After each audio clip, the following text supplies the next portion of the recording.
The voice of the Twin Tiers. News Channel 25, WVTT. Depend on it.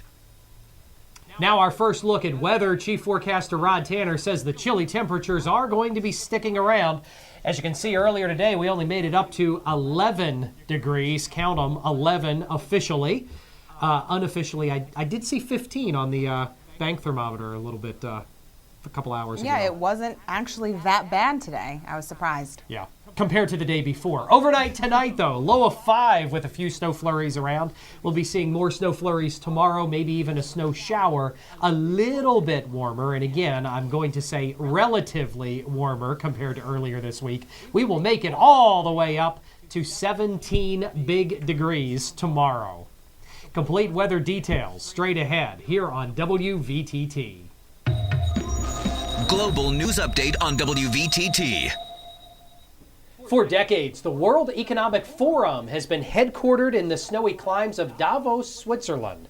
But nowadays, social media is connecting the masses with the men and women up there on the mountain. CNN's Isa Soares reports technology is even driving the debate inside the forum. This isn't Silicon Valley. You're in Davos.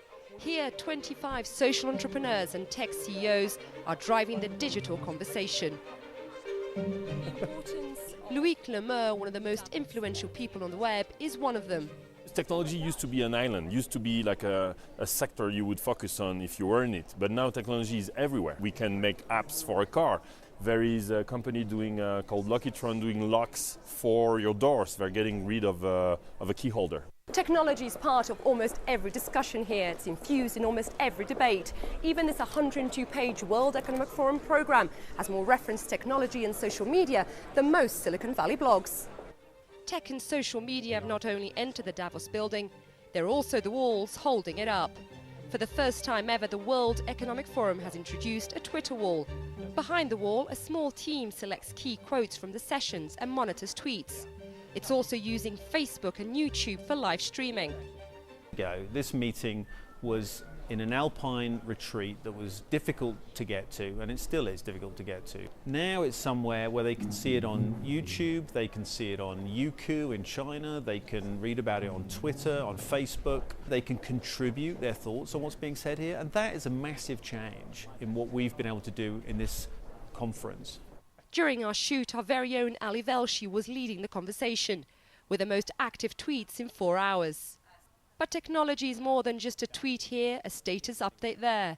For the CEO of Mozilla, the open source company behind the Firefox browser, technology is now the fabric of business.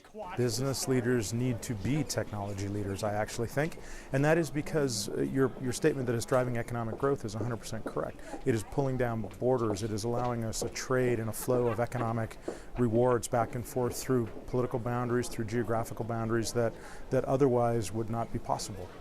For those who worry about the loss of jobs from new technologies, COVAX has a strong message. The technology can initiate job creation and economic creation, but it is not the only answer. We also need policy, we also need structure around our societies and obviously our financial systems and so forth, but it is an important conduit that they need to, I think, generally become more aware of and incorporate more into the daily fabric of their world.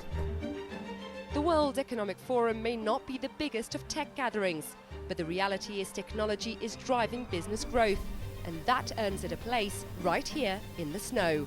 Isa Soares, CNN, Davos, Switzerland. Some parents and teachers in California aren't happy with a school district's decision to store more than a dozen high-powered semi-automatic rifles on campus. The AR-15 rifles were delivered to the Fontana Unified School District Police 1 week before the Sandy Hook Elementary massacre. Juan Fernandez has more. The recent purchase of 14 high-powered semi-automatic rifles for the Fontana Unified School District was not an official topic on the agenda, but that didn't stop parents and teachers from speaking out. I'd rather be safe than sorry, because if we didn't have the guns, what are we going to use? Slingshots? I know the weapons are a big issue for people, but we have to address what's causing the need for the weapons. By law, school board members were not officially allowed to discuss it because the issue was not scheduled. Watch what happened when school board member Leticia Garcia tried bringing it up as a parent. I do have some concerns that the route that the... I hate to interrupt you, but I really do need to ask board counsel. She was stopped. She later told us her concerns. We unfortunately do have children that come to school with sometimes plastic weapons or real weapons, and does that make them, does that put them at risk of being, as our chief of police has stated last night, being neutralized and killed?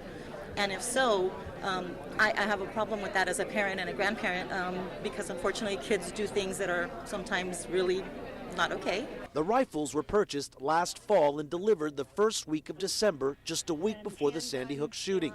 Fontana has 14 full-time school police officers covering 44 schools in the district. The rifles will be kept at a safe at their assigned school or secured in a patrol car. While there are many against having rifles on campus, we also came across those who support the move. I think they need a better way of executing it, but I'm all for it. Anything that protects our students, I'm always for. Meanwhile, bitter cold continues here in the Twin Tiers, and for much of the country, the bitter cold blast isn't expected to go away anytime soon. Susan Candiotti has more. Talk about a double whammy. New Yorkers who made minimum home repairs after Superstorm Sandy may not have enough heat.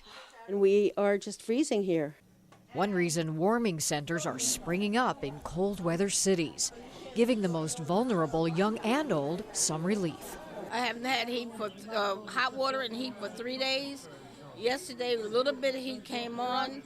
Only heat that we got was in the bathroom.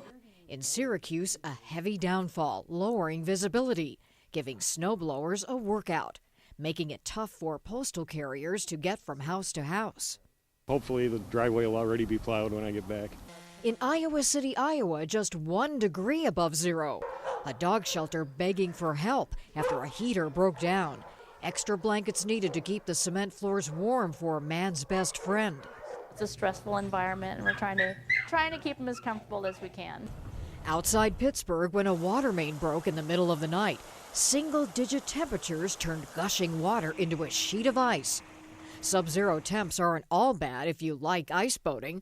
Skimming across the ice at speeds of up to 60 miles an hour in what looks like a mini kayak with a sail. For those who have to work outside, as long as I bundle up really, like double bundle, I'm good. So I have a lot of clothes on. Maybe the best way to get by is thinking hot. Key Largo's a great place this time of year.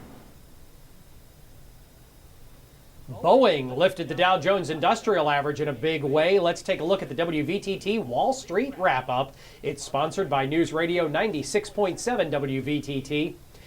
Big increases in share prices for Boeing lifted the Dow up 46 points to close at 13,825. But tech stocks were down. The Nasdaq down a little over 23, closing at 3130, and the S&P basically flat, remaining just shy of the 1500 mark at 1494.83. Coming up on Twin Tiers Evening News, we'll take a look at WVTT Sports. Our community calendar is coming up, and WVTT Chief Forecaster Rod Tanner will have the WVTT Severe Weather Action Team forecast straight ahead here on News Channel 25 WVTT.